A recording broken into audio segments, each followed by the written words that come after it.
wakati kazini yake akaniita, Mama Su, ebu jua venye utapeleka ripoti Nairobi, kwa sababu ripoti imefika Nairobi, bwanako amekufa. Na saa hiyo Cleo hakuna simu, hakuna communication, nitapeleka ripoti aje? Alafu madhi akaniambia, na kwani watu wa huku kwenyu wanaombaga aje? Nikamuuliza kwa nini? Cause mamako ameniambia, sasa ule stepmother, ati amesema anaomba bwanako atoke hospitali ati amalize siku 2 ya kufe. Alimwambia hivyo?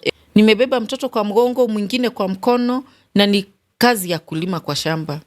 Yes. Na nikikuja kwako ukinipea kibarua, unaambiwa na neighbors, wachana huyo mama bwanake alikufa na ukimwi. Wacha nikwambie Cleo, stigma. The following day, mamangu ndiye aliitwa kwa hiyo shule. Yes. Na akaambia mtoto wako asiwahi kanyanga kwa hii shule. Yes. Mimi kuingia theater Cleo. Si sasa wakaanza zile madoido zao za theater. Alafu saa hiyo nikadungwa kashindano. Ndio hiyo attack ya asthma. Wakakimbia mbio, wakaleta mitungi. Operation ilikuwa take 4 hours, it take 6 hours. But I thank God. Nilijisikia na nikaamka. But haikuwa rahisi. Mamangu alienda bedridden. Sasa akigonjeka ni wangu juu mimi ndio najulikana Hosi. Lakini saa zile ako mzima, saa hiyo ni hatupatani. So nikasema mamangu si alinizaa. Na si huwa naangalia watu wengine, kwa nini siangalie mama yangu? Nikasema hakuna kitu nitawahi fanya cause mamangu alienda bedridden. Yani alienda in coma. So nikamnurse, nikamfunga diaper. Mamangu alikufa akiwa hapa, and I thank God.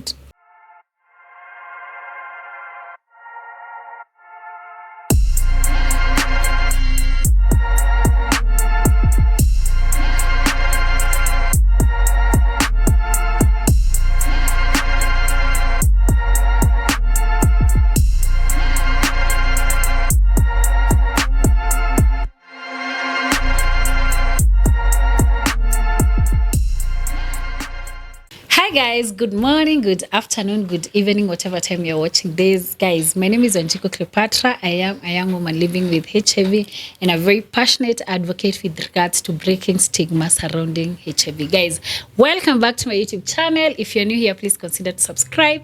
And if you are a returning subscriber, asante sana. We are at 8,000 subscribers. Guys, thank you so much. And we are hoping and we are looking forward. The road to 10,000 subscribers begins now. So thank you so much for being part of this important conversation. I want to remind you that we're doing this because we're creating a community of understanding, a community of support, and of course, a community of empowerment. Of course, tuko na episode ingine poa kama kawaida, and we are bringing exciting guests. And this is not just to celebrate their amazing journeys, but because we want you to understand the journey, the treatment journey, and all that is around as we are trying to break HIV stigma. And before we begin, allow me to thank the sponsors of this episode, and that is Fonplace Kenya. And now, leo nataka niwaambie, guys, if you are busy, kama uko mahali, we have a new item.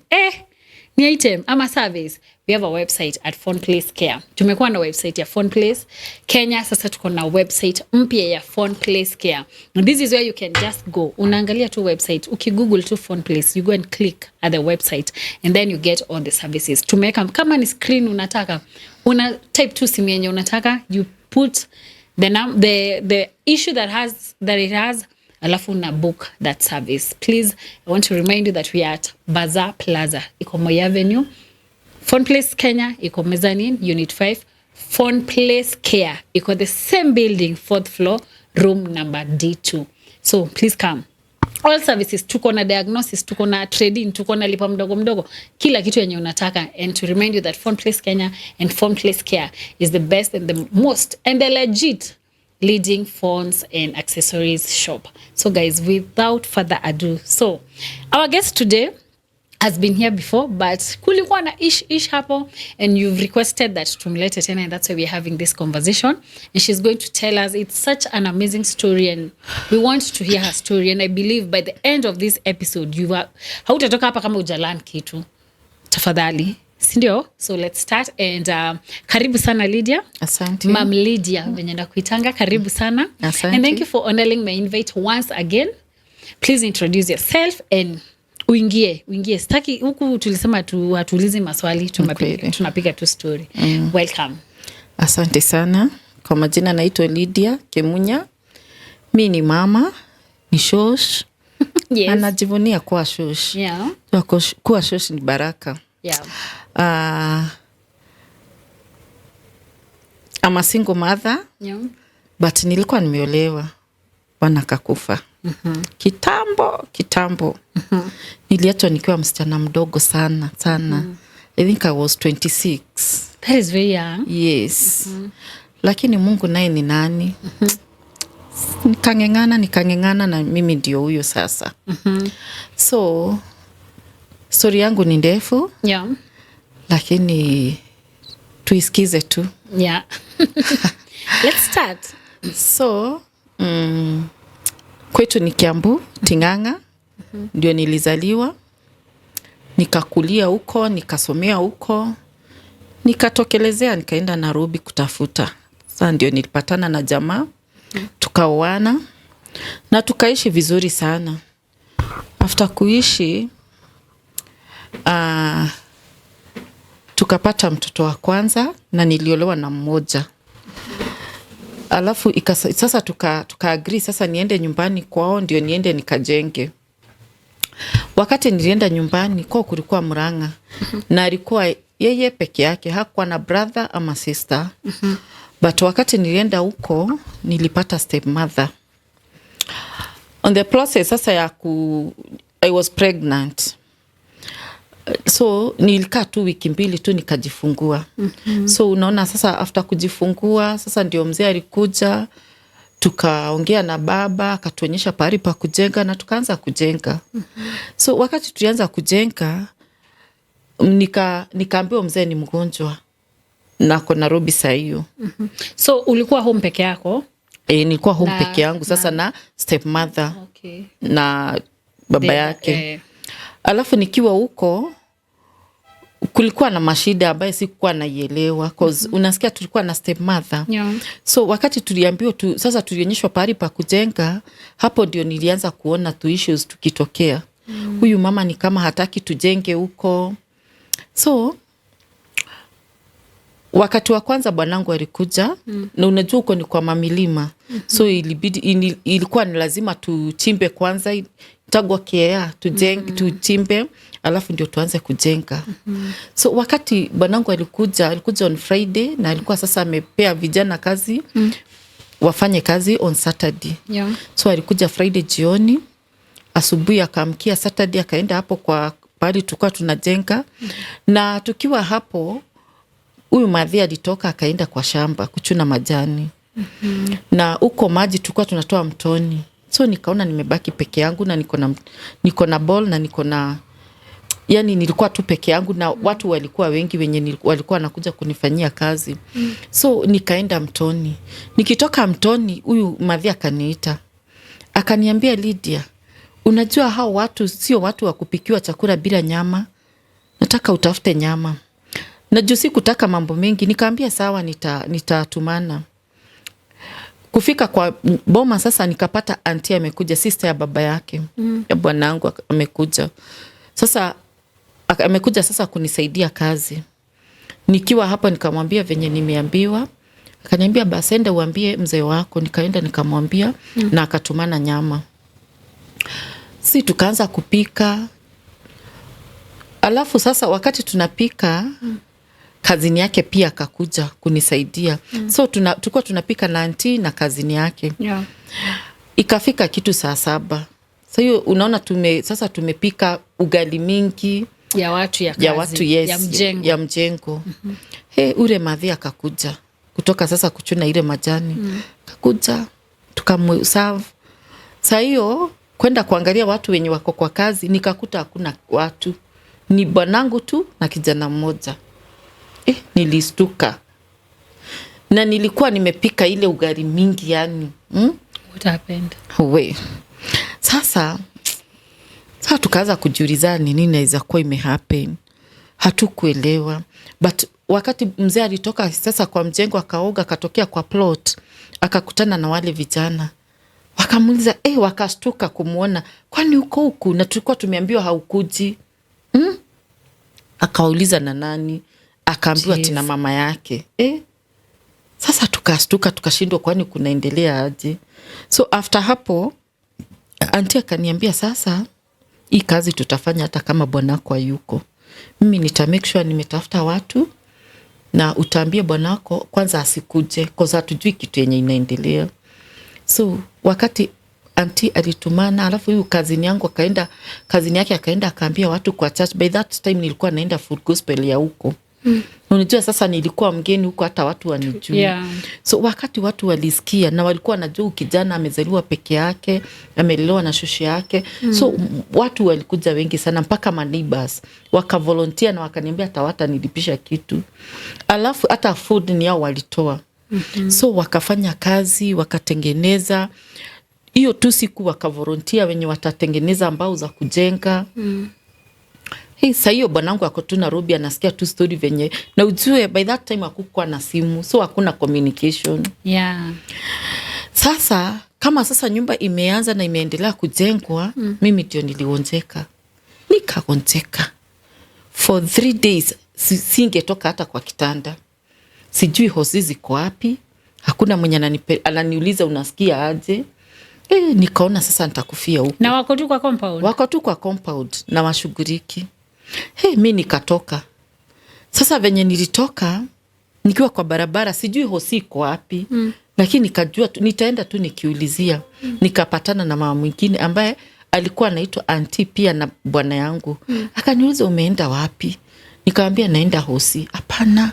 Kaniambia huwezi enda hosi hivyo peke yangu. Yako. Sasa akatumana nyumbani. Madhe alikuwa anachuna majani. Sasa madhe venye alisikia akakuja. Akanipeleka hosi. Nikaenda nikatibiwa, nikarudi home. Wakatumania sasa ule tena auntie ya bwana yangu akakuja. Auntie akaniambia nyumba ilikuwa sasa imejengwa lakini haijawekwa partition ndani. Unajua ilikuwa ya mabati. Jeko partition ndani lakini so ni kama kihole. Yes, lakini kuna mabati. Auntie akaniambia sasa itabidi sasa uingie ile nyumba hata ikiwa hivyo, kwa sababu hatujui kitu yenye inaendelea. Unajua sasa nilikuwa na la bedroom moja ya huyo madhe. So nikatolewa nikapelekwa kwa kile kinyumba. Kukaa hapo kidogo, kazini yake akakuja akaniambia, nilisikia bwanako ako Nairobi na ni mgonjwa. Na saa hiyo tumekaa kama 1 month hatujaonana. Mimi niliamka tu, nikatoka, nikaenda kwa auntie. Kaambia auntie, nimeambia bwanangu ni mgonjwa na sasa nimefikiria mimi kwenda Nairobi. Akaniuliza umeambia madhe? Na nikaambia nitawaambia, alafu nitawaambia na niende. So nikatoka nikaenda. Wacha nikwambia kileo nilikuta mzee ni mgonjwa. Ni mgonjwa ile bedridden kabisa. Nikamuuliza sasa shida ni nini? Akaniambia sijui ameenda hospitali nyingine ya chest ilikuwa Nairobi. Kwa inaitwa Rhodes. Ati nikatibiwa kifua. Sasa nikashindwa the following day sasa hiyo ako na dawa za kifua. Alafu sasa unajua venye mtu angalia historia ya mtu. Sasa nilikuwa naangalia makadi zenye ameenda nazo hospitali. So nikapata picha. Kwa hiyo kitabu. Yani ameweka katikati ya kitabu. Hii picha wako na dem ambaye dem namjua. Nikakumbuka kuna siku tukiwa na bwanangu Nairobi, kuna siku alikuwa anafanya kwa petroli. So alikuwa analeta t-shirts. So, unajua kwa petroli wanapeana gift. Akaniletea t-shirt, different colors. T-shirt kaa 10. Lakini siku moja akakuja na t-shirt ingine. Nikaona anaikunja sasa. Nikamuuliza t-shirt unapeleka wapi? Akaniambia hapana, t-shirt napelekea Maina. Mimi nikawa na wasiwasi. Yes. Lakini akainsist. Kasema tu sawa, akapeleka t-shirt. Hata hakukaa hata 5 minutes akarudi. Na tukaendelea. But the following day mimi nilikuwa nafanya kazi industry area. Nikitoka kazi, saa zile naenda kumwaga maji nje, nikapata dem amevaa hiyo t-shirt. Na hiyo t-shirt, the same t-shirt, the same color ndio nilikuwa nimevaa. Nilimcheki, akaniangalia mpaka akaenda kabisa. Yani nilisikia nimenyongwa. Ulifikiria ni yeye? Yes. Nikaingia kwa nyumba. Instincts tu. Yes. Nikaingia kwa nyumba, nikasikia niko mgonjwa. So hiyo nimeekelea tu food kwa, unajua by that time ni stove. Nilikuwa nimeekelea kwa stove. Nikasikia hapana. Nikazimazima stove na nikalala. Nilijua tu bwanangu anaingia tu, anatoka tu job saa hii. Kanikuta nimelala. Wakati nipata nimelala, nikaambia sisikii poa. Naye alikuja, nikaambia uangalie food ziko hapo kwa stove, akaangalia kuta zimeiva, akazima stove. Hata hakukula. Juu niko mgonjwa, hata yeye amekuwa mgonjwa. Mapenzi. Yes. Sasa mi nasikia tukewa, nasikia nimuulize, alafu nasikia wacha kwanza. The following day tukaamka. Sisikii kwenda job, siendi job, niko mgonjwa. Sasa alikuwa naye haendi. Juu bibi ni mgonjwa naye haizi enda job. So alikuwa anatoka huko nje, anazurura, anarudi. So hiyo nimetoka kwa bed, nimelala kwa kiti. Akuja akakalia kwa hiyo kiti. Sasa nikasikia sasa nitauliza.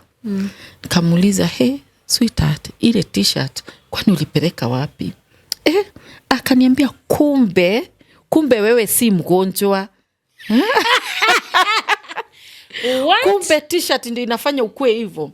Nikamwambia tukabisha. Akaniambia hata kama uliona t-shirt na nani, mimi sijui. So mimi bora t-shirt. Yes. Mimi t-shirt nilipea Maina. What? Kama ulipata na mtu mwingine mimi sijui. Maybe Maina ndiye alipeana t-shirt. Sasa hiyo si unajua tu nini story za wazee. Hiyo story kaisha hivyo. Tukaendelea. Sasa wakati nilienda kumwangalia Nairobi akiwa mgonjwa, nilipata picha ya huyo dem na huyu Maina. Lakini sasa ukiangalia hiyo picha, huyu dem hawako na Maina. Cause alikuwa amekalia bwanangu hapa kwa mapacha. Na juu sasa ni mgonjwa kabisa, nikasema wacha nifiche, akipona nitamuuliza. Mzee hakupona. Nothing is going through your mind at all. Hakuna. Hauwezi guess kitu. Hiyo story sasa ikaisha. Sasa wakati nilienda nikaificha sasa, wakati atapona nitamuuliza. Bwanangu hakupona. Lakini akiwa sasa kwa hosi, by that time kulikuwa hakukuwa na information ya HIV. So mimi daktari aliniita nurse. Akaniambia sasa wewe ndiye bibi ya huyu jamaa. Nikamwambia niambia sasa tunataka kupima ukimwi. By that time ilikuwa ukimwi. Alikwambia hivyo live and direct. Yes. Nataka kupima ukimwi. Sasa nikashindwa ukimwi, na by that time ujue information ya ukimwi ni zile billboards. Zilikuwa zimewekwa kama mtu ka skeleton. Alafu ukimwi huua. Sasa ulikuwa tu nasikia hiyo jina ukimwi, unaona tu kifo. Nikaenda, alikuwa madam akaniambia sasa nataka kupima ukimwi. Nikamuuliza kwa nini unipime ukimwi? Ati kwa sababu ndio tuweze kutibu bwana yako. Nikamwambia sawa. Wacha nikwambie Clio. Akanifunza tu kuangalia kit. Hakuna counseling? Hakuna counseling, hakuna pre-counseling. Ni kupimwa tu na kuambia bina mukigo. Okay. Na hakuna hata post counseling. Wacha nikwambie nitoka hapo nililia. Nikalia sasa hiyo bwanangu ako bedridden, hawezi hata nini, akona all the signs and symptoms, anadaidia, amefura miguu. Nililia lakini nikajipanguza machozi, kaenda tu pale kwa kitanda ya bwanangu, sikumuuliza hata. Sikumuuliza. Sasa nikiwa hapo na stress zangu, ujue sasa hiyo ninalala kwa hiyo ward, nalala pale kwa varada, after 5 minutes akuja kumwangalia. Cause singeweza ku afford transport ya kila siku kuja kwa hosi. Cause kwao kulikuwa mbali. Na uko na ball. Yes. Sasa mimi nikatoka. Sasa hiyo hata hakuna mwenye anajua niko na ball. Ilikuwa kidogo. Sasa mimi nikaenda after 3 days. Baba yao akakuja. Baba akaniambia, mtoto analia sana. Enda uangalie mtoto. Mimi nikatoka. Nikaacha baba. Kufika kwao, tauni ya kwao, nikapatana na mzee wa church. Mama Su, mimi nilikuwa nimeenda kuangalia mochari, nikashindwa mochari, kwani nilikuwa nimekufa? Alafu tule tugari twa kwao ni tule face me, sijui kama Krio unajua face me. Nilitoa Kupata face me wewe. hatukuzipata lakini Ziko ya tulikuwa tunaenda kama tumeangaliana hivi. So nilikuwa nasukumwa hivi, kichwa inaniuma, sijalala for 3 days. Nasikia hapana. Alafu niko na stress, niko na ukimwi. Wacha kufika kwao, nilikuta wamama wamejaa hapo kwao kwa barabara. Nikasikia wamesema, "Hey, iketutige komoria, twende tukamuulizia nyumbani." Nikashindwa wakachukua bag tukaenda. Nikakuta watu wamejaa kwao hivi. Sasa nikiwa tu hapo, nikasikia wakasema mama mmoja aombeshe. Sasa venye waliombesha nikashindwa, kwani watu huku uomba aje? Yaani wanaomba ni kama bwanangu amekufa. Mimi nilichukua tu mtoto after kumaliza maombi. Sasa hiyo nimewaelezea, nikamwambia bwanangu ako sawa, anatibiwa lakini bado ako hosi. Nikatoka hapo nikaenda kwangu. Kwenda ile kwangu nikasikia group ingine ya watu inakuja. Ati kazini yake akaniita, "Mama Su, ebu jua venye utapeleka ripoti Nairobi, kwa sababu ripoti imefika Nairobi, bwanako amekufa." Na saa hiyo Krio hakuna simu, hakuna communication, nitapeleka ripoti aje? Sasa unless uende kwa booth. Tulikuwa tunaweka mashiringi. Hata sijui kama unajua booth. Najua. Tulikuwa tunaweka mashiringi. Sasa mimi kufika nikawambia hapana, this is too much. Nitaangalia bwana, nitaanza kupeleka ripoti, hapana, wacheni niangalie bwanangu. Na sitaki story mingi. Kabaki sasa. Kwa nini walikuwa wanasema amekufa? Ripoti ilikuwa venye tu tulitoka hosi. Ati sijui ni nani alipewa ripoti akaambiwa ati hata hatukufika hosi, bwanangu alikufa kwa njia. Wacha the following day sasa nikajitayarisha, sasa si asubuhi sana niende nikaangalia mzee. Mamake akakuja. Na yeye ndiye sasa nataka niachie mtoto ndio niende kwa hosi. Akaniambia, "Hey, hautakuwa ukienda hosi kila siku, una waste pesa."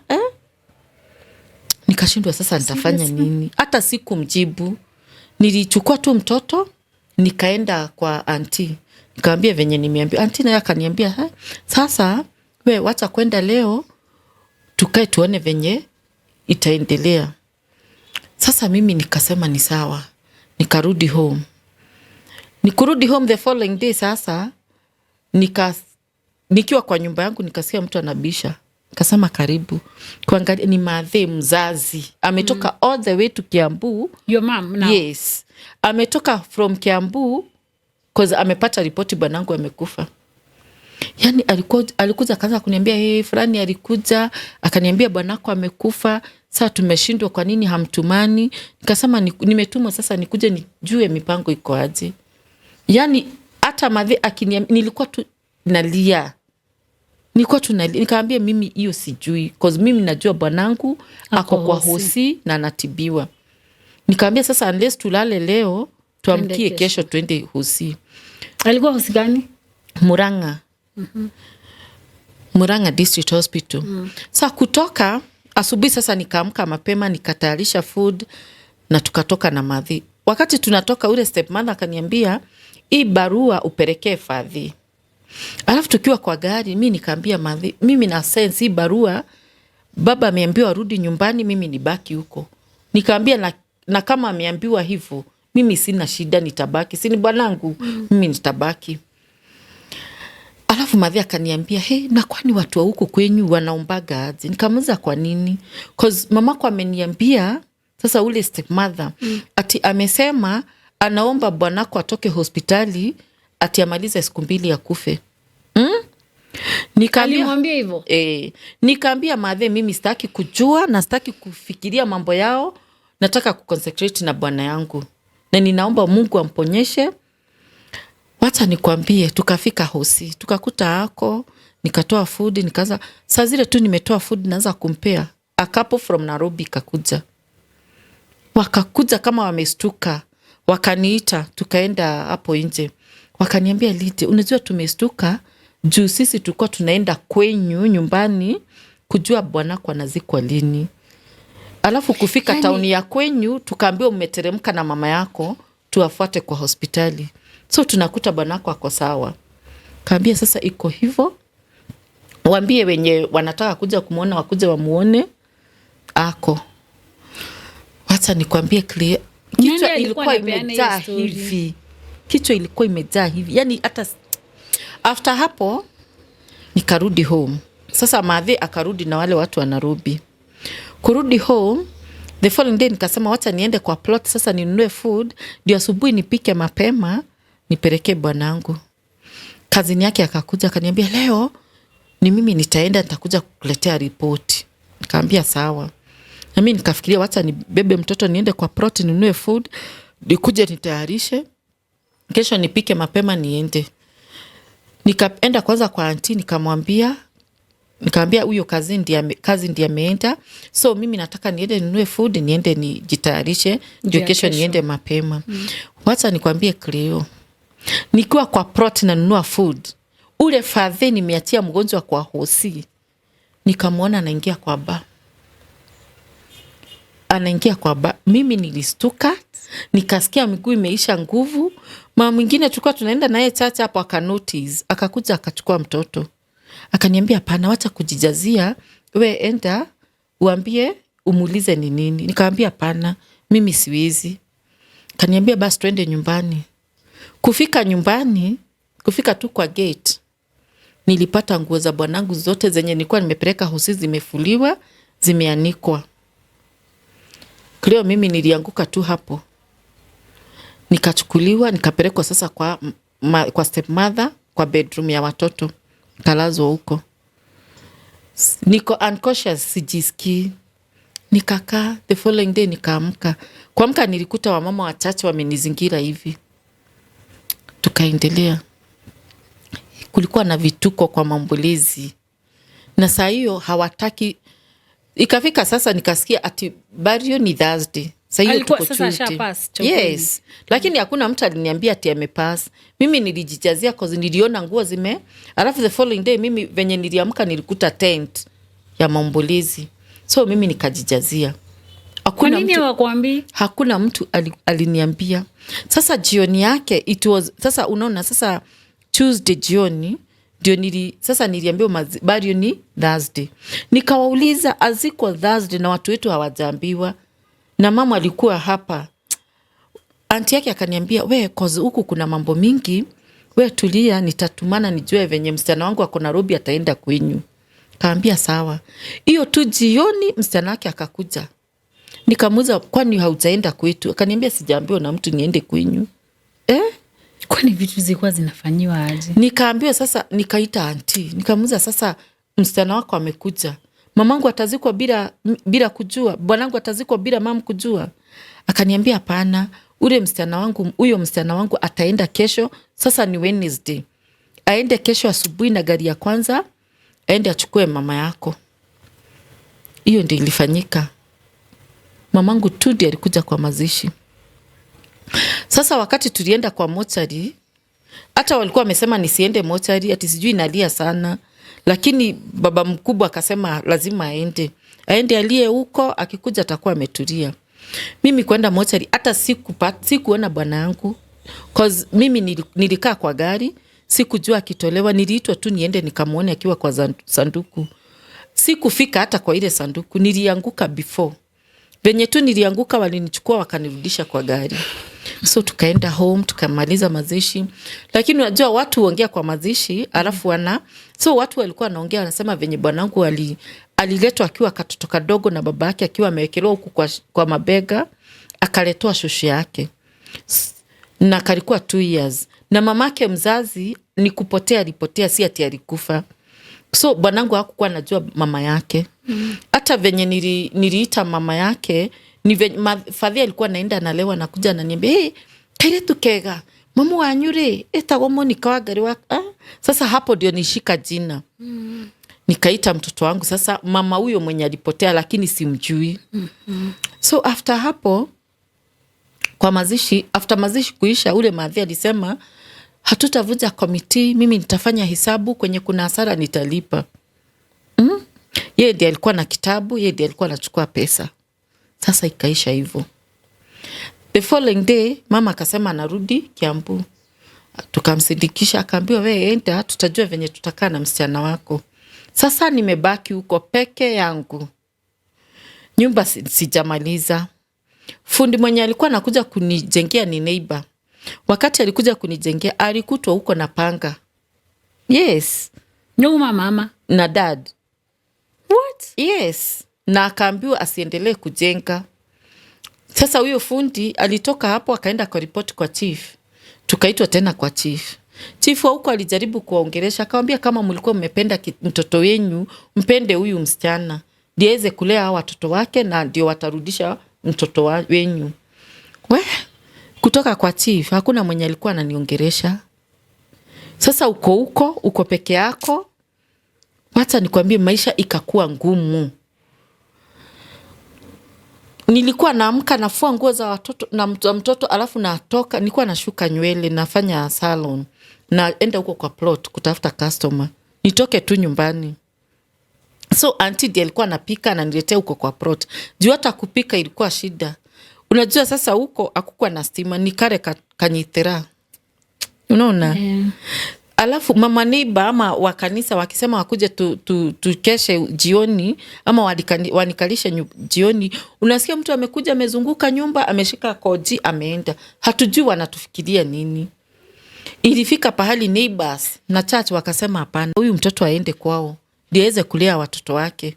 So mimi nilipewa mama wa kanisa nikapelekwa mpaka kwetu. Sasa hiyo unajua kwa kina bwana kukikuwa kubaya, si unarudi kwenyu, unatorokea kwenyu. Mimi nilikuwa na expect nishikwe kwetu, lakini mimi nilienda kwetu. Si mama alikuwa amekuja na ameona bwana yangu. Na unajua wakati huo viziti ilikuwa ya macho. So venye nilikuja nyumbani, niliambiwa nasababisha vijana wetu wasisaidie mama yangu. Nitoke niende. Sasa hiyo kleo sina kazi. Hawa ni watoto. Sasa hiyo tu nimejifungua katoto kengine. Sasa nikashindwa nitaenda wapi. Mwenye alitumwa kwa alikuwa my niece, niliona ni kama amekosea. Ni kama hakujua venye ameambiwa na shosho yake. So mimi sikuenda, nikakaa tu. Akatumwa tena. Akaambia sasa usipotoka nitakupea vijana wangu wakuchape. So my brothers. Sasa nikashindwa nitaenda wapi. Kilio nilienda nikatafuta kanyumba ghetto. Kalikuwa ka 200. Sina vitu za nyumba, sina nini. Kaenda kwa hiyo nyumba. Mama mwingine akasema akanipeania kitanda na mattress na blanketi. Na tu vitu twa kupika, kasufuria hivi, ka stove. Sasa tukiwa kwa ako ka ghetto, ile kitanda wacha itoe kunguni. Jesus. Sasa tulikuwa tunaishi na kunguni kwa hiyo nyumba. Tukakaa. Sasa nilikuwa naenda vibarua kwa watu. Mdogo. Yes. Nilikuwa naenda vibarua. Nimebeba mtoto kwa mgongo, mwingine kwa mkono, na ni kazi ya kulima kwa shamba. Yes. Na nikikuja kwako ukinipea kibarua, unaambiwa na neighbors, wachana huyo mama bwanake alikufa na ukimwi. Kibarua inakosa. Sasa hiyo kibarua tulikuwa tunalipwa 100. 100 ni food utanunua, ni nyumba utalipa. Na hiyo nyumba ilikuwa ya 200. Ilikuwa shida kulipa. After kukaka, nikashindwa kulipa ile nyumba. Unajua nilikuta tu vitu tumeweka pale kwa barabara.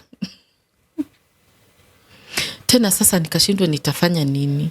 Kuna mama mmoja alikuwa tu anatoka asubuhi anaenda kazi Nairobi. So unajua sasa huyo ajui mambo ya kijiji venye kunaendelea. So huyo alikuwa tu ananipea kibarua. Naenda na Saturday naenda namvuria manguo, weekday naenda kumlimia kwa shamba. Kaenda nikamwambia vitu ziko nje nimefukuzwa. Akaniuliza nyumba unalipa pesa ngapi? Nikamwambia 200. Yeye ndiye alinilipia nyumba miezi 3. Sasa nikachukua vimbo nikaenda tu kwa kageto kengine. Kaanza sasa tena kuishi hapo. Nikaendelea sasa nikafikiria sijaianza clinic. Nikafikiria niende Kiambu hospitali nione venye wataniambia. Kabeba mtoto. Sasa hiyo hata 20 ya kunipeleka Kiambu siwezi pata. So nilibeba mtoto kwa mgongo, mwingine kwa mkono, tukapita kutoka kwetu by that time ilikuwa ni 20 bob. Nilienda na barabara mpaka Kiambu. Kwetu ni Ting'ang'a. Nilienda na barabara mpaka Kiambu. Yes. na watoto. Sasa mimi kwenda pale nikaenda kwa visit direct. Yes, mimi kwenda kwa visit nilikuta mama, ule mama ananiangalia na huruma, yuko kasichana kadogo, akapima sasa akanipima, lakini ile time ya kugojea result alikuwa naangalia watoto, anaanza machozi inaanza kumwagika. Yes. Sasa mimi nikiona akilia na mimi nikaanza kulia. Watoto niliwaeka chini kwa floor. Hakuna counseling. Kwa nini unataka kupima? Hakuna counseling, hakuna ni kupimwa tu na kuambia uko na ukimwi. Yule mama akaanza kulia, mimi nikaanza kulia. Akiangalia watoto na aniangalia analia. Sasa mimi kwa akili zangu nimepata sasa tena niko na ukimwi. Nimeconfirm. Sasa mimi nitaenda nikunywe dawa nikufe na nipe watoto tukufe. Nikaenda. Nikupanda tu kwa mguu. Nikafika jioni. Kitu saa 1 ndio nilifika kwa kare kageto. Nikaenda nikachukua red card. Yes. Watoto sasa wako hapa wako njaa. Niliwahurumia nikashindwa kuwapea dawa. Lakini mimi mwenyewe niliweka dawa, nikakoroga na nikakunywa. Alafu nikaona sasa kifo haiwezi kuja kukiwa na mwangaza. So niliingia kwa blanketi, nikaomba, nikaambia Mungu sasa ulete kifo na isikae na usifanye nisikie uchungu, si kupenda kwangu, mimi nimefika mwisho. Sasa nianza kuambia Mungu nimerejectiwa kwa kina bwanangu, nimerejectiwa kwetu, community inaniongea, sasa nitafanya nini? Wacha tu nikufe na nikufe kwa upole. Clear nilikuwa naamka naanza kujichuna kama nimekufa. Alafu wakati nilisikia mwasho, nikasikia kifua imewaka moto, tumbo imewaka moto. Nilichukua maji. Sikujua ati maji itaneutralize. Nilichukua maji, nikaanza kukunywa kwa blanketi, nikakunywa maji, naamka najichuna. Kwani sikufi? Nililala hivyo nikiwa macho nagojea kifo haikukuja. So the following day kaamka. Wacha nikwambie sasa ni kuuliza Mungu maswali, kwa nini kifo haikukuja? Kwa nini watu wanakunywaga dawa na wanakufa? Mpaka naangalia ile circuit kama ni kweli nilikunywa. Naona kweli nilikunywa. So nikalia. Lakini nikakumbuka huyo mama mwenye alinipima Kiambu aliniambia niende hapo room 28. Nikasema nitaenda room 28 nijue venye kuna kuanga. Juu dawa haijaniua. Nikabeba tu watoto wangu mpaka Kiambu. Nikaenda hapo room 28. Nikaambia nilipimwa, nikapatikana niko. Sasa hiyo ninalia ile mbaya. Sasa wakaniambia nikaenroliwa kwa clinic. Alafu nikaambiwa nigojee saa 8 hapo. Mimi nikagojea saa 8. Saa 8 tukaingia kwa karoom. Tukakaa around hivi. Sasa kila mtu anasema ati mimi nilipimwa, nilipatikana niko na virusi. Nashindwa kweli mtu wa virusi anaweza sema ako na virusi? Hawa watu wananienjoy. Watu waliambiwa na ule daktari wanienjoy ili uone kuna watu wengine. Nikasema hapana. So kitambo wazunguke hivi nilikuwa tu nalia. Wao wanalia? Hawali. Alafu unajua sijui ukimwi wakati ilikuwa aje. Yaani unaona, yani unaangalia tu mtu hivi, watu wamedhoofika mwili, wako na madhundo, wako unaona sasa nitafika hapa. Sasa naona sasa mimi ni kukufa tu. Ni kuenda. Alafu kitu ingine, si kukuwa nataka kuona mtu ana smile. Una smile nini ukiwa na ukimwi? Kwani mtu anachekanga akikufa? Mimi nilikuwa kijana mmoja akaniambia Lidi, hata sisi tulikuwa tunalia kama wewe. So fatanisha hii group na utakuja kuongea. Na muuliza niongee nini? Group ikiisha hata sitaki tuonekane na wewe. Na beba watoto wangu na ninaenda. Alafu kwa hiyo group tulikuwa tunapewa maziwa na kakeki. Ilikuwa support group. Tulikuwa tunapewa maziwa na kakeki. Sasa hiyo maziwa na kakeki ingefanya niende huko. Hiyo maziwa tu na kakeki. Kupata maziwa kwangu ilikuwa story. Ama ako kakeki. So ilikuwa, sasa nikasema nitafuatanisha. Sasa nikaenda na wasikiza everyday. Kila mtu anaweza kuwa akisema kila siku ako na ukimwi. Hapana.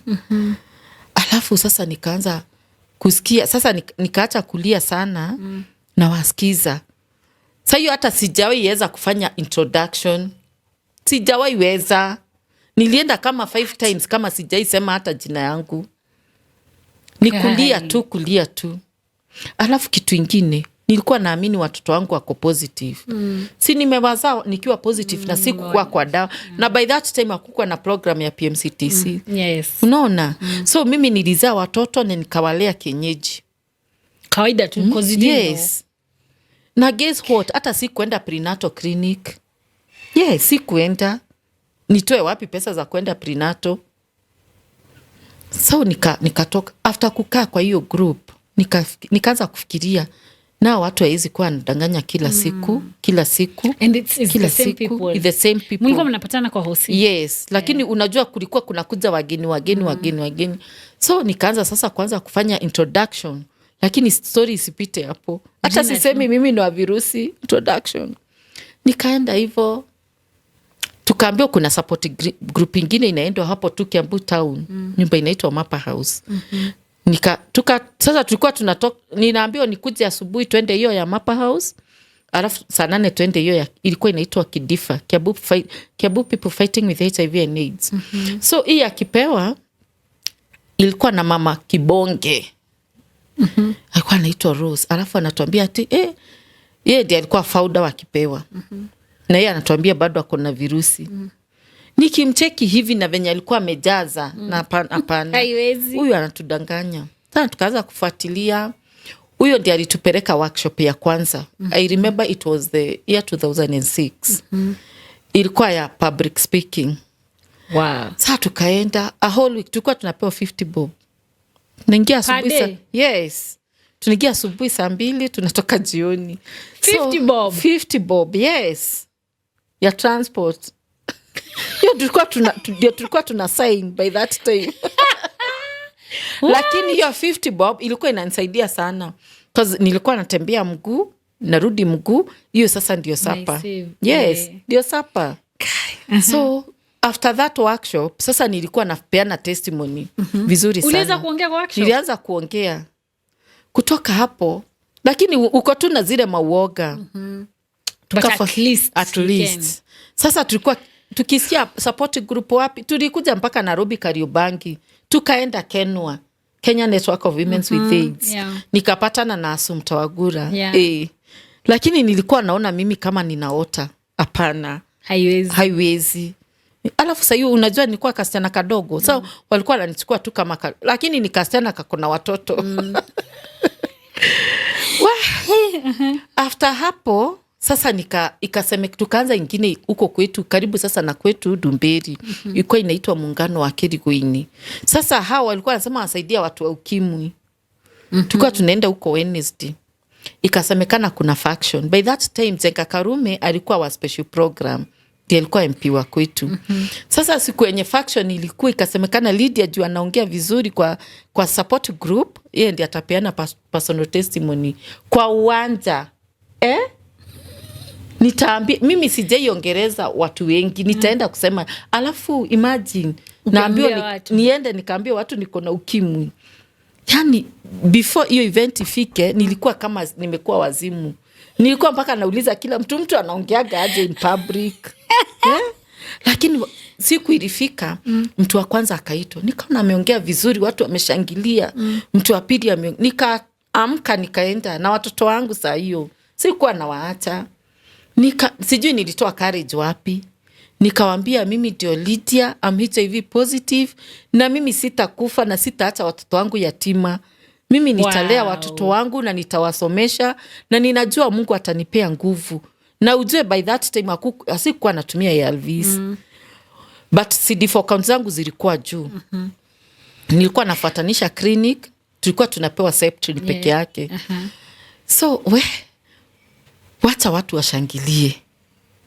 Wakashangilia. Kumbe saa hiyo tunachukuliwa na video. Jioni kwa TV, Citizen. Sasa watu wakaanza kusema, watu wetu, yeye tu ndiye aliona akasema yako positive kwa watu wote. Yani alafu watu wanakuja, tulikuona kwa TV. Nikifanya nini? Sasa wanashindwa kuniambia venye nilikuwa nasema. Ulikuwa unajua itaonyeshana kwa TV? Sikuwa najua na So sina hata hata wanakuuliza hata TV, ujui. hata sina TV, so watu ndio waliniona, mimi sikujiona. So nikakaa nikafikiria, sasa mtoto wangu ule mkubwa sasa ameingia shule, alafu ataenda kuambiwa tini mamake ako kwa TV, alikuwa kwa TV na ako positive.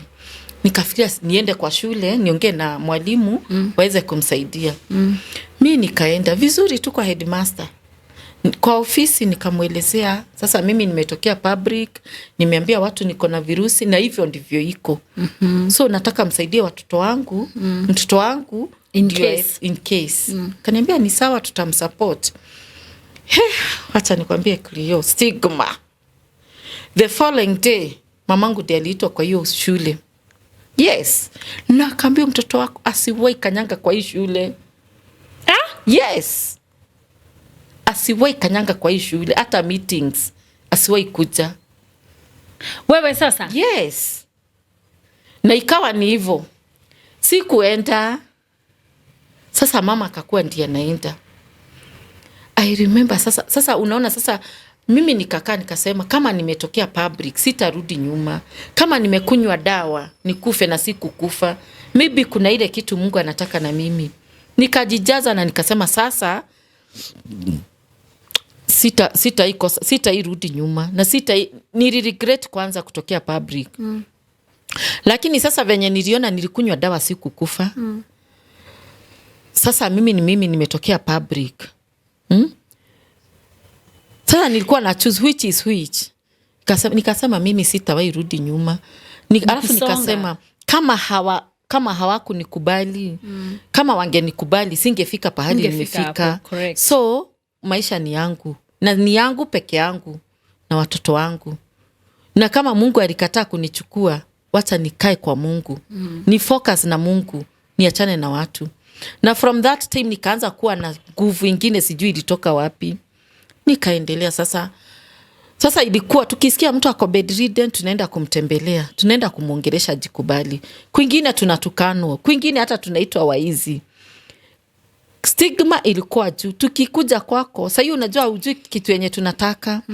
Unatupikia mpaka kachai nini, alafu sasa tunaongea na mtoto wako. Tukitoka hapo hizo vikombe zinaekwa jivu. Zingine hata zilitupwa kwa choo. Yes. Was it that bad? Yes. Zilikuwa mpaka zinatupwa kwa choo. Zingine zinaekwa jivu. Zinaoshwa na jivu. Tukaendelea sasa. Sasa jikubali. Yes. You are creating awareness. Yes. Sasa tukaanza sasa kuchukuliwa na NGO, kupelekwa workshop, kusoma. Sasa hata maisha ikabadilika sasa. Nikatoka hata kwa kageto, nikaenda kwa ka single room. Lakini Cleo, after living the HIV for 14 good years without taking ARVs, nikaenda kliniki yangu. Sasa hiyo nimechukua watoto wenyewe, nimewaadapt, watoto ambao walikuwa positive, tunaishi na wao kwa kare kageto. Mtoto mmoja alikuwa total blind, because alikuwa amekosa kupewa dawa vizuri, amepata meningitis, macho imepotea, hata kuongea kukua naongea. Na ni mtoto mkubwa wa class 8. Sasa wameisolitiwa, nikawachukua nikakaa na wao kwangu wakiwa wawili. Huyo mwingine alikuwa msawa, hata ungejua status yake, but wote wawili wakuwa positive. Wakati niliongea na shoshi yake mwenye alikuwa anawaangalia, kitu yenye ilifanya ni wachukue ule mtoto teenager, alikuwa msawa. Unaona sasa wanakosa kuelewana na shoshi yake. Na shoshi yake alikuwa na stigma ile mbaya. Wakati nilienda kuongelesha shosho, nikamwambia hata mimi niko positive. Alikuwa ananiambia hebu zunguka anione, hakuwa naamini. Sasa alinipigia simu. By that time sasa tumepata kasimu. Ni kuna mama alinipea kasimu kwa ile group ya tulikuwa tunaenda ya Dumberi. Sijui nikamotorora. Sasa nikapigiwa simu, nikaambiwa shosho amepiga mtoto naye mtoto akamuuma kidole. So nilikimbia nikachukua shosho nikampeleka hosi Kiambu apimwe ndio apewe PEP ajizuia asipate HIV. Wakati alipimwa na akapewa HIV, nikamwambia shosho, wacha niende na huyu mtoto nimuongereshe na nijue kitu yenye mnaulizana. Shosho aliniambia uwezi beba koi uache shiko. Nikauliza sasa mimi na niko ka single room nitawapeleka wapi? Lakini Mungu hawezi nipea mzigo siwezi. Nikajijaza, nikaambia twende nipee manguo, tukaenda na mtoto. Ne ule kuna kijana alikuwa ameonyesha hao watoto. Huyo kijana akaniambia nitakuwa nikivolunteer na kupea gari yangu, tunawapeleka clinic alafu tunawarudisha. By that time alikuwa anapelekwa Mathare Brew House, ilikuwa inaitwa Brew House. Yeah. Sasa wakati nienda Brew House nilikuta ni project na inaisha. Nikauliza daktari sasa project ikiisha watoto tutawapeleka wapi? Watakuwa kienda clinic wapi? Akaniambia tunawapea transfer. Nilikuwa nimejuana na social worker wa Gertrude. So nilichukua watoto, nikapigia social worker, akaniambia lete watoto. Nilitoka huko direct Gertrude. Nikaanza kuwapeleka Gertrude. Sasa after kukaa nao watoto, sasa tumebond, wananiita mom. Tumebond, nimewapea dawa vizuri, food vizuri. Niliomba Mungu nikamwambia tusiwahi kosa food, tusiwahi kosa maziwa, tusiwahi kosa rent. Sasa tumekaa vizuri na wao watoto. Mimi nikatoka asubuhi, sasa naenda kliniki yangu. Wakati nienda clinic nikaambiwa watu ambaye wako HIV positive they are vulnerable kupata cervical cancer. Na sasa guide nimesema lazima kila mtu afanywe screening. Kaambia ni sawa twende. Sasa hiyo ujue chronic asthmatic, sasa hiyo nilikuwa na attack alafu niko na kihoma. Nikaenda tu nikapanda kwa kitanda. Sasa nikiwa pale nikasikia daktari wanasema positive. Nikawauliza positive nini? I know I'm HIV positive. Hii ingine mnaniambia ni gani? Wakaniambia uko na abnormal cells za cancer. Ati ukimwi na cancer? Hapana. Tena nilitoka hapo kama nalia. Nashindwa sasa niende wapi? Ni nini hizi tena? Ni nini hizi? Hata sikuweza kwenda kwa wale watoto. Nienda kwa mama friend yangu alikuwa mwalimu. Nilienda tu kama nimeingia kwa bedroom yake nikalala. Akanipikia akakuja sasa akakaa kwa kitanda. Amekuta sasa nimelia akaniuliza nini. Sasa tukaongea nikamuelezea akaniambia Lydia kwenye umetoka ndio mbali. Na ninaamini hata hii kansa itatibiwa na utapona. Huyo tu ndiye alikuwa ananipea hope. Hao wengine wakisikia Lydia kuna kansa na ukimwi huwezi pona. Imeisha. Sasa hata usikubali kutibiwa. Hata ukifanywa operation hiyo vidonda hazitapona. Vidonda za ukimwi haziponangi. Tena watu wetu wakasikia Lydia akona kansa, akona ukimwi.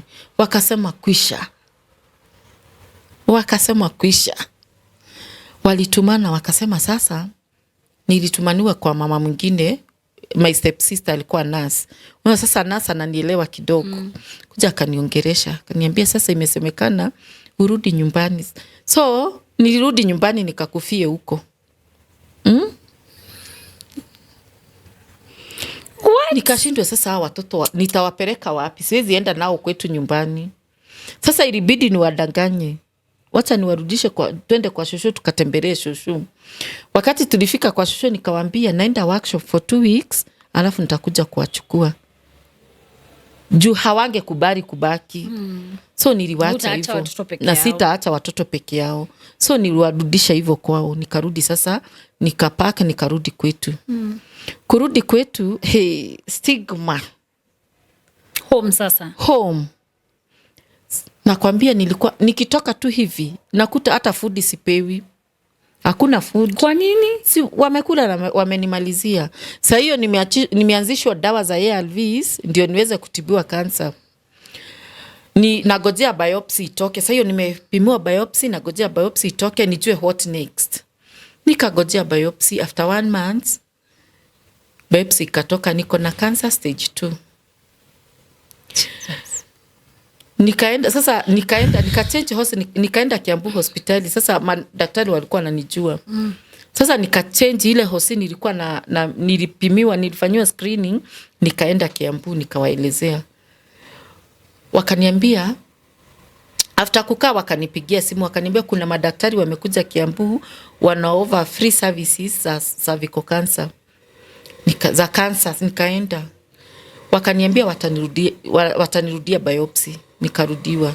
Na nikaambia ule daktari nasa alikuwa akaniambia Lydia tutakutrust, tutakupea biopsy ujipelekee Aga Khan. Cause huku hakuna vipimo. Ujipelekee Aga Khan itakuwa cheap na itatoka haraka result. Na wakanitrust, wakanipea, nikajipelekea. After 2 weeks nikaitwa. Biopsy imetokea tu stage 2B.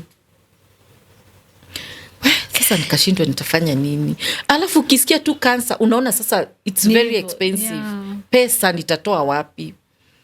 Nikarudi tu home. Sasa hiyo nikaanza kuongea na watu nifanye ka fundraising nipate pesa. Niko tu home. Yeah, treatment. Yes, mama mwingine friend yangu akapata breast cancer. Sasa tumeenda Harambee kwake. Yani nilimuona tu matiti imekatwa, ako sasa na bandage, nikaona sasa mpaka watu ndio walinishika karibu nimwangukie. Yeye hata ndiye alikuwa anawaambia she's in waiting, hata yeye anagojea afanyiwe operation. Sasa mimi jioni kurudi home hakuna food. Sasa niko kwa bedroom najiuliza, sasa nitakunywa dawa bila food. Lakini ilibidi nikunywe. Sasa nitafanya nini? Na dawa lazima nikunywe. After asubuhi kuamka niko njaa natetemeka, nikalala kwa kiti, nikaeka dawa hapo, nikaeka maji. Sasa nagojea saa ifike nikunywe dawa. Sijui nilikomenti nini kwa TV. Wacha waniamkie. Kumbe wanagojea niongee. Nikawauliza kwani mnaonaga kama niliambiwa wewe ulikufa na tukakuzika kitambo. What? Wacha nikwambie Clio, nilichukua zile dawa. Na unajua ilikuwa combination ya nini? Ya Nivelap, ya Evavilance. Ile ilikuwa na mashetani. Nilichukua dawa, nikaeka mkebe yote kwa mkono.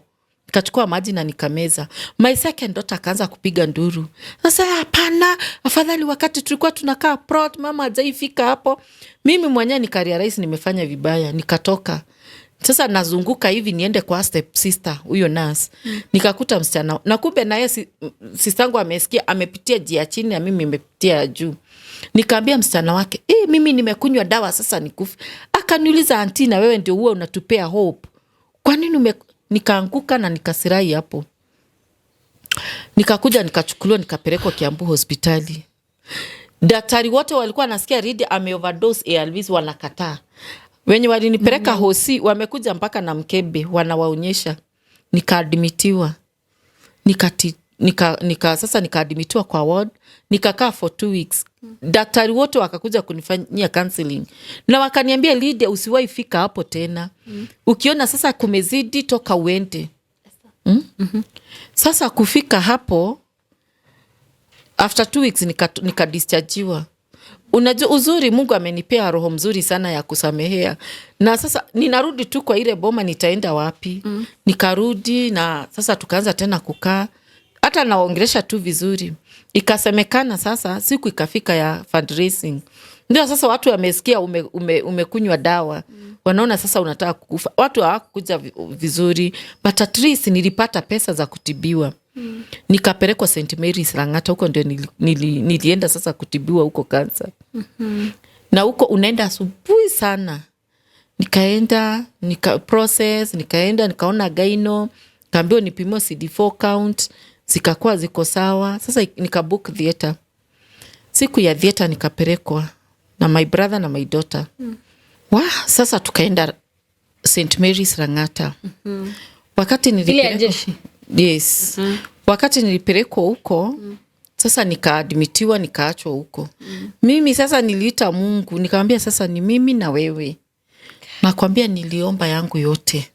Nikaomba. Nikamwambia sasa, kumbuka niko na kazi na kufanyia. Yeah. Nilikuwa namkumbusha mtu yoyote nishaiongeresha. Umesaidia. Nimesaidia. Mungu nipe tu nafasi niendelee na kazi yako. Asubuhi niliamka nikiwa na courage. Paka mimi ndio nilikuwa naenda naambia daktari nitapelekwa theater saa ngapi. Daktari ananiuliza hiyo courage Lydia umetoa wapi? Sasa nikaenda nikaekwa catheter. Kuwekwa catheter, daktari ananiambia ati nipande kwa stretcher. Namuuliza mimi nipande kwa stretcher? Mimi niko na nguvu. Niko sawa. Kwa nini nipande kwa stretcher? Mimi siko bedridden. Mimi nitajipeleka theater. Paka alikuwa anaenda ananisuudha hapa nyuma. Ananiuliza, Lydia, hiyo courage umetoa wapi? Kaambia mimi nitaenda theater na nitatoka. Kwa sababu ni Mungu atanifanyia kazi, sio nyinyi. Mimi kuingia theater Clio. Si sasa wakaanza zile madoido zao za theater. Alafu saa hiyo nikadungwa kashindano. Ndio hiyo attack ya asthma. Wakakimbia mbio wakaleta mitungi. Operation ilikuwa take 4 hours, it take 6 hours. But I thank God. Nilijisikia na nikaamka. But haikuwa rahisi. Juu ya asthma. Yes. Haikuwa rahisi. So wakati nilijisikia kuamka hivi nikakuta my daughter ako hapo tu nikulia nalia, my brother anaomba, my last brother anakuwa pastor. Sasa ni kuomba tu. Kaamka.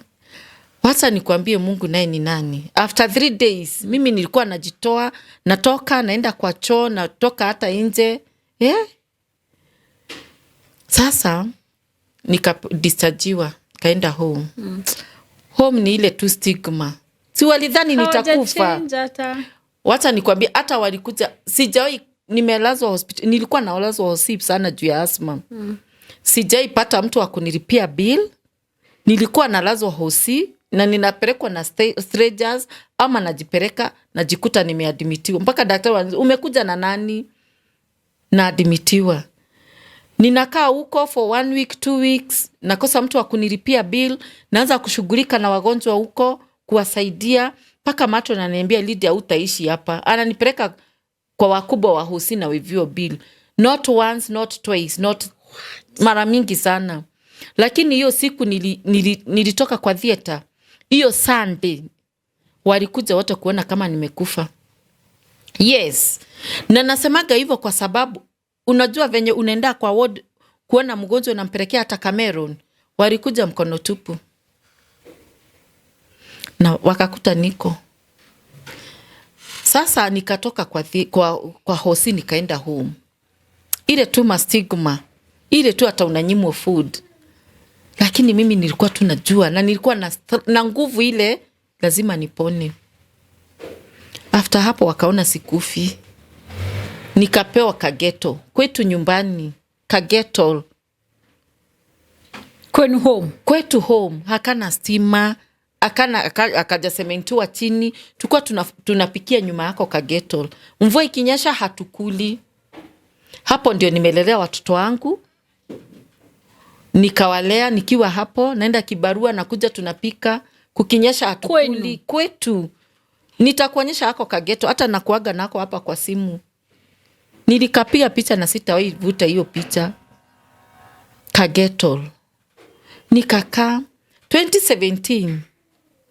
Mamangu akagonjeka, alikuwa diabetic. Mamangu alienda bedridden. Sasa akigonjeka ni wangu juu mimi ndio najulikana hosi. Lakini saa zile ako mzima, saa hiyo ni hatupatani. So nikasema mamangu si alinizaa. Na si huwa naangalia watu wengine, kwa nini siangalie mama yangu? Nikasema hakuna kitu nitawahi fanya cause mamangu alienda bedridden. Yani alienda in coma. So nikamnurse, nikamfunga diaper. Mamangu alikufa akiwa hapa and I thank God kwa kunipa hiyo chance. After mamangu kukufa, tukaomboleza, tukazika mama yangu. Sikumaliza 2 weeks, kafukuzwa. Kwa kale kageto. Sasa watu wa kwetu, community ya kwetu ikasema Lydia amesaidia watu wengi sana. Na hatutakubali Lydia kufe kwa sababu ya mashamba, aache watoto wake. Na aache kutusaidia. So watu waliungana, wakachanga, nikakombolewa nyumba. Nikapigiwa simu. Nikaambiwa niende niangalie nyumba, nikapewa transport ya kuhama, nikahama nikaenda kwa ile nyumba. Nikaambia Mungu nisiwahi kosa school fees ya watoto, chakula na nakwambia sijawahi kosa. Na tangu wakati huo niko kwa plot. Sijai rudi home. Lakini kukaa after 2020 wakati wa lockdown. Sasa tena mimi sikuwa na rokiwa. Cause community yote pakipatikana kashida hivi napigiwa simu. Polisi wakipata mtu mgonjwa wakati wa lockdown wananipigia simu. So nilikuwa nasikia kiu. Ninakunywa maji, nakunywa chai, nakunywa kiu haiishi. Nikienda kwa daktari ananiambia Lydia, kuja tukupime sukari. Nawaambia hapana. Kwani mimi ndio niliambiwa magonjwa yote? Aniambia hapana Lydia. Nikakataa kabisa. Lakini siku moja ikakuwa it is too much. Yani unatoka kwa kitanda, unasusu, unarudi. Ukiingia kwa kitanda tena unasusu. More than 20 times per night. Nikaona this is too much. Niliamka, nikaita neighbor, alikuwa friend yangu mwalimu. Kaambia sasa nataka unipime diabetic. Alikuwa na mashini kwa nyumba. Wacha nikwambie kupimwa diabetic ilikuja 25 skari. What? Akanipikia, kuna uji alikuwa nakunywa, akanipikia haraka haraka, akanipea, nikapigia daktari simu. Nikamwambia skari iko 28. Akaniambia hebu kuja haraka. Nikaenda nikasomeshwa mambo ya nutrition. Nikaambia tutakumonitor for 1 week tuone venye itakuwa. Haikushuka. Nikapewa madawa. Nikakunywa madawa, haikushuka. Nikaingia kwa shindano mpaka wa leo. Huwa najidunga shindano ya insulin. Na nikaendelea tu na maisha. Sasa ile kitu ilikuwa wakati huo nilikuwa nimesarenda na nimeambia Mungu sasa ni hivyo. Sasa nilikuwa nimekubali kabisa sasa niende 2023. Nikaadmitiwa juu ya asma. Nikakaa hosi na nebuliziwa, kifua ifunguki. Nikadischargiwa. So nilikuwa naamka asubuhi naenda kunebuliziwa hapo kwa dispensary, narudi kwa nyumba. Ikakuwa too much, nikarudishwa hosi. Wakasema sasa watapiga x-ray waone ni nini mbaya. Ikaonekana roho ni kubwa sana. Sasa nikaitwa daktari wa roho. Akakuja kuniangalia. Akasema nipigwe echo. Kufanywa echo, unajua sasa singeweza kutoka kwa kitanda cause nilikuwa nakaa throughout kwa oxygen. Singekaa bila oxygen. Akakuja sasa nikaletewa mashini hapo kwa kitanda za kupiga kwa za echo. Sasa unajua kompyuta unasoma, madaktari wame surrounding. Wanakuonyesha sasa unaangalia kompyuta, wanapima tu venye moyo iko, venye iko kubwa. Sasa nikastuka. Sasa huyo daktari akasema nipelekwe scan. Nikwambia nisungusho Kiambu town. Nilikuwa napelekwa na ambulance. Singeenda bila oxygen. Yeah. Nikapelekwa hosi ingine inaitwa St. Bridget. Kupelekwa St. Bridget nilipelekwa usiku. Nikaenda nikafanywa scan. My daughter akaambiwa atatumiwa kwa email. Sasa the following day asubuhi my daughter akakuja, akapea result daktari. Wacha nikwambie madaktari wote wakapanic. Nikaanza kuambiwa sasa nitolewe hapo nipelekwe hosiko na ICU. Watu wakaanza kutafuta KU, Kenyatta.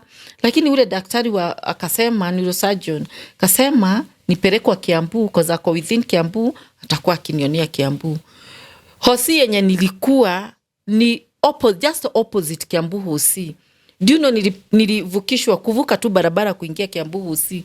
Do you know nilienda na ambulance. Singeenda miguu, singebebwa hata na private vehicle. Ni ambulance cause singeenda bila mitungi. Nikapelekwa. Nikaanza kudungwa mashindano za thinning.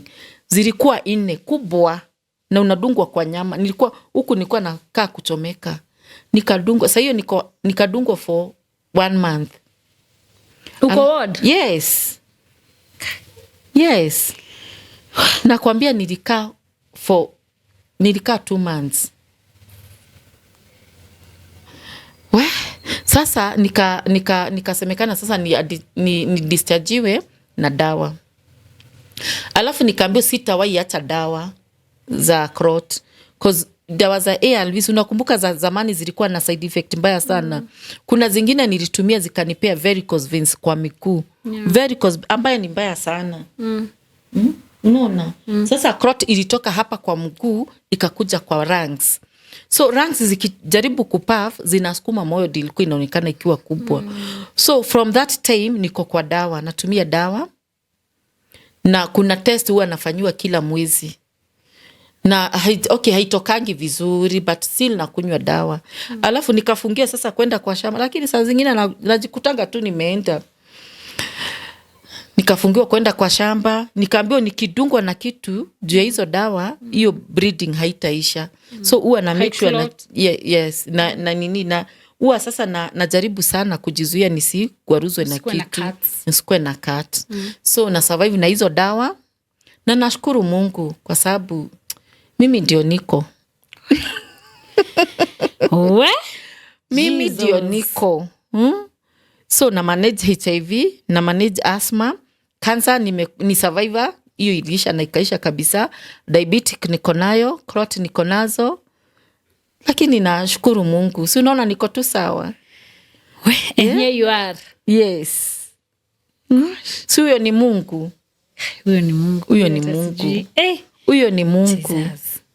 Nasemaga when you look back una feeling aje ukiangalia from that step penye ulitoka? Wata hivyo wakati watoto wangu wamekuwa wakubwa wakiwa tu 3 years 4 years 2 years 3 years nilikuwa naona watoto wangu kabisa wako HIV positive au wadogo.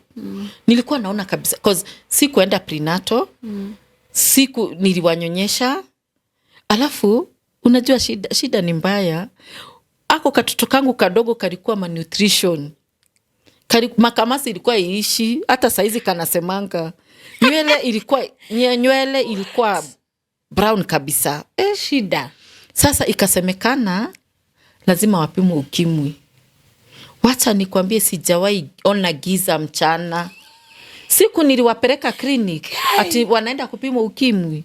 Na umejaa na siku hiyo ndio nilikuwa naenda kupimwa CD4 count. Imagine mpaka nilikuwa naambia watu kwa gari hawajui CD4 count ni nini. Nilikuwa naambia sasa ninaenda hosi. Watoto wanaenda kupimwa ukimwi. Mimi mwenyewe naenda kupimwa CD4. Walikuwa naona kama mimi wazimu. Kufika ile hosi niliwapeleka nursery. Kufika hosi sasa wakati wa kwanza aliprikiwa akadungwa hapa kaanza kulia. Nasikia nikatoto kadogo. Huyo mwingine naye akaanza kulia hata kabla hajadungwa. Nikaambia daktari hawa utabaki na wao. Unajua walinifikia kwa gate. Ungeenda? Mimi niliwaambia mimi sitalea watoto wa ukimwi. Nitawaachia mtalea watoto sitawalea. Yaani wakati waliona result imetokea tu hivi negative. Walikuwa wananifuata kwa gate. Wananiambia hapa. Naambia hapana msinibebeleze. Mimi najua watoto wangu wako na ukimwi. Wakanibebeleza. Wakajaribu kunionyesha hizo kits. Hata sikuwa naamini ni zao. Mpaka nilikuwa naambia mmebadilisha hizi kits. Watoto wangu wakatokea negative. Sasa niliwanyonyesha. By that time hakukuwa na prevention ya watoto. But Mungu naye ni nani? I know. Na alafu ile stigma mtoto wangu wa kwanza alipitia. Si unasikia nilikatazwa kwenda kwa shule yao. Mtoto wangu alipitia stigma sana cause alikuwa anaambiwa na watoto directly. So nikajifunza nitafunza hawa watoto wengine mambo ya HIV. So nilianza kuambia wakiwa wadogo mambo ya HIV. Wamekuwa wakiwa exposed na HIV. Paka sasa ukimwambia ati mamako ako HIV anakuuliza so what? Yes. Ala. Yes. I remember huyu mtoto mdogo wakati self test zilitokea. Kuna youths walimwambia ati hey, mamako anakuwa na ukimwi na anasemaga alikuzaa na ukimwi. Unajua alibeba kits kwa nyumba. Alikuja akachukua kits zangu kwa nyumba. Akaenda akamwambia to bet. Kama nitakuwa na ukimwi nitawapea 500. Kama sitakuwa na ukimwi mtanipea 500. Unajua alibeba hizo do. Yes. Wow. Wow. So nashukuru Mungu kwa sababu sasa ni wakubwa. Yani they've grown in that space. Yes. That is so nice. Aki, that is so nice. Huwezi expect mtoto kama wewe unaweza mwambia anything at this point. Huwezi. Mimi mtu asifikiria atani stigmatize through watoto. Hapana. I'm over that. Pia mimi siogopi. Siku hizi hata uniite. Nimeitwa majina. Kuna watu hata unisave kwa simu yao Wama virus. Kuna mtu utasikia amenipigia simu, Wamavi, naambia sasa tunaongea tu vizuri sana. Si vizuri. Yes. Naona ukiitwa hivyo tukiwa Kiambu. Hadi tukienda kwa MP. But that is such an kuna watu wananiita Wamtegenye, naambia tu ni sawa. Kuna mzee mwingine hata nikwambie, ni mzee na nampenda na tuko friends. Aliniambia kuna wakati nilikuwa nimevunjika mguu, hii mguu watu wakasema Lydia sasa wa ukimwi mfupa iwezi rudi. Sasa amekuwa mguu ikapona, nikatoa plaster, nikatembea. Hii ingine ikarudi ikavunjika. So umeona sasa iko weak juu hizi varicose veins alafu ikavunjika. Pia wakasema sitapona. ikapona. Sasa nikatokea kwa stage, naenda shughuli zangu. Mzee mwingine wa kwetu akaniambia, Gai, na venye uko msupu, unajua wewe uko kama mufefe, ati mekurua na mtu ndani, ukiguzwa hivi na mimi niliswing, nikamwambia ni mufefe, lakini ni ile mfefe imemwagiwa borea. Si unaona niko sawa? Wacha hivyo. Na ameniambia hivyo mara kadhaa, na mimi namchekesha tu. Siku moja aliniambia mbele ya watu, kwani utake offense? Na niko sawa. Hiyo ni yake. Anacheka ama anasema tu akiwa serious? Anacheka tu, ananiambia hivyo. Na ni mzazi, ako na watoto. Na hujai muuliza kwa nini anaongea? Sijawahi muuliza, sio ni yake. Wewe ni yake. I think I need to have your heart and your spirit. So mimi stigma, mtu hawezi ati usifikiria ati sahi. Wacha unaona ukikuja kwetu, uulize tu ride, utaulizwa ore wa mukigo. Hivyo ndio utaulizwa. Jana nilipitia pahali kwa salon.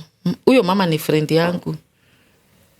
Mwenye alikuwa anashuka pia ananijua, lakini hanijui hivyo sana. Huyo mama anaita, "Ready wa mukigo?" Niko sawa. Huyo mama akaniuliza, "Na uja feel?" Kama ni feel nini? Si ukimwi ni yangu na niko nayo. Sasa na feel nini? Hajakosea, ameniita venye niko. What? Yes. Wow. So ilifika pahali mpaka sasa watu wetu wakaona Lydia hakufi. Naendi chini. Ilibidi sasa wanikubali vile nilivyo. Yes. Ilibidi sasa wanikubali venye nilivyo. How do they treat you right now? After kutoka nyumbani, na after unajua sasa watoto wangu ni wakubwa. Sasa lakini wakati nitoka nyumbani after my mom kukufa, my sister ule mkubwa aliwastaki kwa chief. Na tukaanza makesi. Lakini finally wakaambiwa ni lazima ni inherit kwetu. So nilipewa shamba. Na a good Samaritan akakuja akaanza kunijengea. Lakini bwanake akakuwa mgonjwa. So unaona nyumba ikasimama. So nyumba iko hapo imesimama, lakini imefika lento. Lakini nashukuru Mungu kwa sababu hata wakati unajua sitarudi chini. Awezi. Sasa nitaendelea. So nashukuru huyo sponsor cause alinisaidia sana. Cause najua Mungu hawezi anzisha kazi alafu ibaki tu hivyo. Hiyo nyumba tu itakuja kuisha. Unafaa utuite tufanye Nitawaita. kitu. Tufanye kitu tukuje tumalize. Nitawaita haki. Haufai kuwa una nini. Tutasupport. Sisi watoto wako tutasupport. You should do something. You call us. Sio haiwezi kuwa pesa mingi sana. Haiwezi kuwa imefika rento na niko na bao za roofing. Sasa ni mabati, madirisha na finishing. Ongea na mtoto wako Githaiga, umwambie tukuje hapo tufanye kitu dakika moja. Nitaongea na yeye. Hata watu wa village umesaidia watu wengi. I've worked with you. Unajua Cleopatra ni watu wengi sana wamekufa nikiwasave wakienda hosi. Hata kuna kijana friend yangu sana ananitaga mom. Nilitoa mama yake. Na ni by that time stigma ilikuwa juu sana. Sasa nambeba nampeleka hosi. Nikaingia kwa matatu hapa nyuma nikamshika hivi. Tukafika town nyingine ya kwetu, nikasikia huyo mama amehema. Sikuambia mtu. Kufika Kashoti confirmed amekufa. Sasa hata mimi ndio huwa napea kijana wake story, lakini kijana wake ni mkubwa hata ameoa. Lakini hakujua what happens. Sasa yeye anakuja kuniuliza na yeye tu ndiye amebaki kwa hiyo familia. So ni wengi sana wamekufia kwa mtoto. Watoto ninaletoa watoto nikijaribu kuwapeleka hospitali wanakufa. Nishaiadmitiwa Kijabi, nimeacha watoto nimepeleka katoto kengine. Babake ako kwa wheelchair. Huyu mtoto amekosa kupewa dawa, ni wa class 8. Nakwambia ameisha kabisa. Sasa kumpeleka Kijabi wakasema hawezi baki peke yake. Do you know nilisahau niko na watoto nikavaa nguo ya ward. Nikaadmitiwa na huyo mtoto. What? Ikasemekana huyo mtoto sijui walikuwa amempea dawa za miti. Unaona, alafu sasa ameanzishwa ARVs na amekunywa dawa za miti sana. Ikasemekana sijui amechomeka huku kwa kifua atafanyiwa operation. Mtoto alienda theater tukiwa na yeye. Sasa hiyo ujue babake hizi hata kuja kutembelea hosi. So hata nilikuwa nampigia simu tu anaongea na mtoto. After kutoka theater mtoto kufa. Because alikuwa shanini ya shaisha sana. Mwingine nikampeleka nursery. Mama mwingine akakuja usiku kwangu. Sasa hiyo nimeanza dawa za ARVs na unakumbuka ni Velapin venye ilikuwa. So niko na side effect za dawa. Mama akakuja akaniambia, Lydia, tumeangalia tukaona sasa wewe ndio unaweza tusaidia. Kuna mtoto ako pahali fulani na ako chini kabisa. Na mamake alikufa na mbaki na sistake. Nikamwambia saizi usiku siwezi enda juu nimekunywa dawa na stokagi nje kama nimekunywa dawa. By that time nilikuwa nakunywa Evavilance. Yes. So akaniambia, nikamwambia kesho asubuhi before uende alanda morning service ukuje unipeleke kwa huyo mtoto. Nikaamka nikajitayarisha, sasa nagojea huyo mama akuje. Nikasikia daktari mwingine hapo chini anani, Lydia, hebu toka na utoke ukiwa warm na ujue Mungu ndiye amekuweka. Nilitoka mbiu, nikakuta gari iko hapo, nikakuta kale katoto kameshikwa hivi lakini kameisha kabisa. Nikaenda tu, kalikuwa ameshikwa na mama mwingine, nikaenda kakashika nikakawekelea hapa. Ule driver akaniambia, Lydia, pahali unataka nikupeleke nitakupeleka. Tukaenda Nazareth Hospital. Kwenda Nazareth nilikuwa na mwekelea juu ya table cause hages mama. Napimwa kilo, alafu yeye apimwe zitoanishwe. Nikitumwa kwa rabu nikijaribu kumtoa damu, haitoki, ako dehydrated kabisa. Huyu mtoto akaadmitiwa. Sasa shosho waka Nazareth juu ananijua akaniambia, Lydia, tunajua umeanzishwa dawa juzi na bado zinakupiga side effect. Enda nyumbani, in case of anything tutakwambia. Nikamwambia juu siwezi afford fare ya kila siku kuja Nazareth, nipigie tu simu uniambie mtoto wangu anaendelea aje. So the following day nilikuwa naenda Kisiagi, nikapigiwa simu na ule social worker, Lydia, uko wapi? Unaweza kuja Nazareth? Kaambia ndio. Niliacha tu ile mahindi hapo. Hata sikurudi kwa nyumba, nikaenda. Kwenda Nazareth nilikuta mtoto unajua alikuwa na all thrush, alikuwa na mwaga usa, alikuwa ukimshika hivi jacket inajaa uza. Sasa nikakuta ameoshwa, hii system yote imeoshwa, lakini saizi ako kwa oxygen.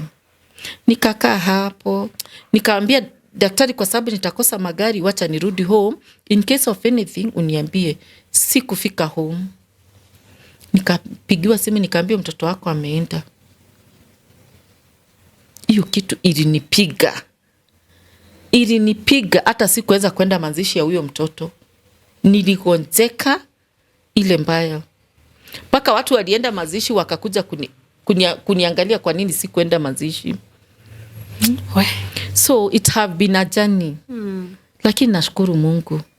We celebrate you. Nashukuru Mungu. Sitaki hata uongeze anything. Nimekuwa tu That is quite an inspiring story and you've done so much. Me at least nimetembea na wewe once huko Kiambu and I can tell, you can tell mtu mzuri kutoka tukiwa hospitali, tukiwa huko mpaka kwa polisi, tukiwa huko tulienda hata ulitupeleka kusalimia MP. Yes. So I've seen what you've done and we celebrate you and hiyo effort yote haiwezi potelea. That is the reason hata unapata na hizo vitu zote na Mungu anakuokoa kwa hizo. So we celebrate you and thank you so much. And I would want you to speak to someone. Sitaki kuongeza kitu na sitaki tuongee anything else. You speak to someone who is feeling like they want to give up.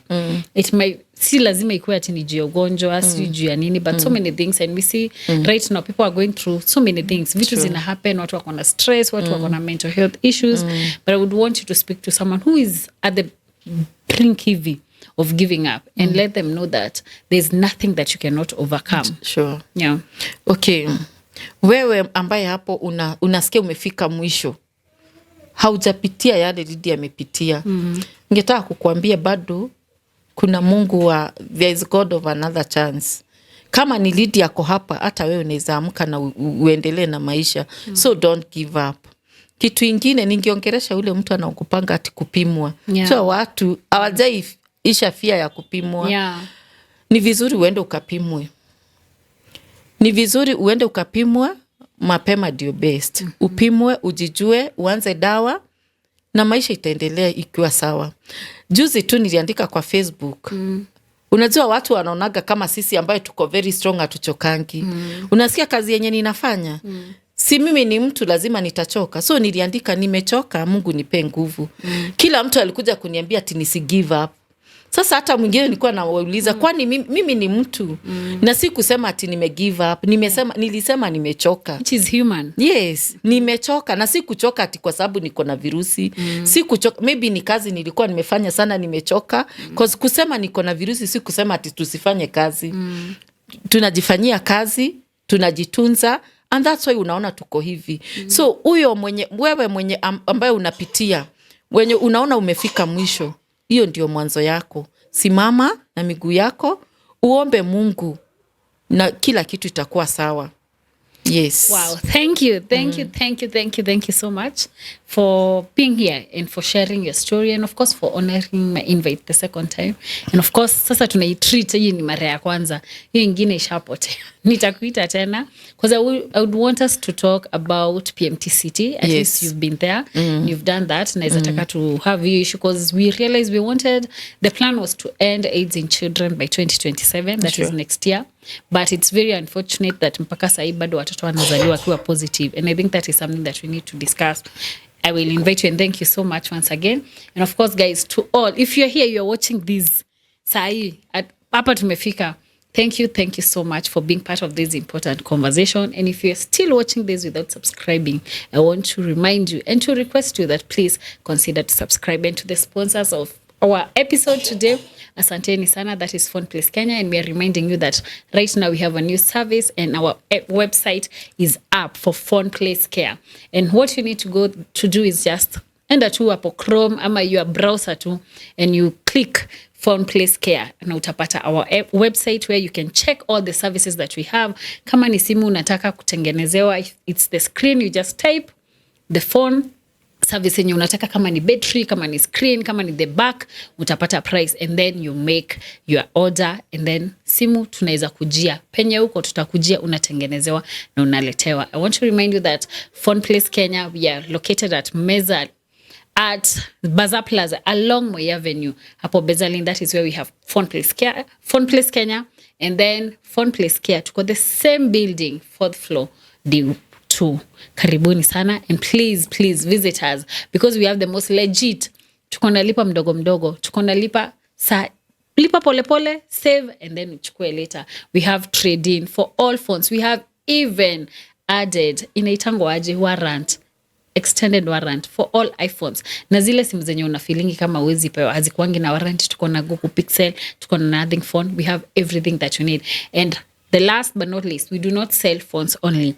We equally sell accessories. Thank you so much for watching.